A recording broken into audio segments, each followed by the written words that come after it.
ላይፍ ኢዝ ኤ ፕሮሰስ። ህይወት ፕሮሰስ ነች፣ ሂደት ነች።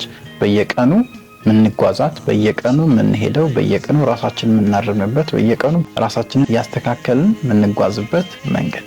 ይህን ፕሮሰስ ግን በአብዛኛው የሚመራው ሌላ ሰው ውጫዊ ነገር ሳይሆን የኛው ከአንገታችን በላይ የተሸከምነው ማሽን ነው። በልዩነት አእምሮ ማይንድ ሴት ምንለው። በጣም በሚያሳዝን ሁኔታ አእምሮ ይህን ፕሮሰስ በትክክለኛው መንገድ እንዳንይዝ አንዳንዴ ጠላት ይሆንብናል። መቼ ነው ጠላት የሚሆንብን? በትክክል ማንነቱን ካላወቅን፣ እንዴት መጠቀም እንዳለብን ካልተረዳን፣ ካልተማርን። በጣም በሚያሳዝን ሁኔታ ደግሞ ስለ አእምሮ የሚያስተምር ምንም አይነት ትምህርት፣ ምንም አይነት ስልጠና አላገኛችሁ። እውነቴን ነው፣ እኔ ስላላገኘው ነው። አለ ካለ ኮሜንት ላይ ያሳውቁ። ከፈለጋችሁ ግን ሊቅነት ትክክለኛውን የአእምሮ ምንነት እንዴት እንደሚሰራ ህይወታችሁን ፕሮሰስ እንዴት ማስተካከል እንዳለባችሁ ፕራክቲካል በሆነ መንገድ አዘጋጅተው ይጠብቃችኋል። የሊቃውንት ቤተሰብ ሁኑ። ታላቁ ሊቃውንት ሊቅነት ነው።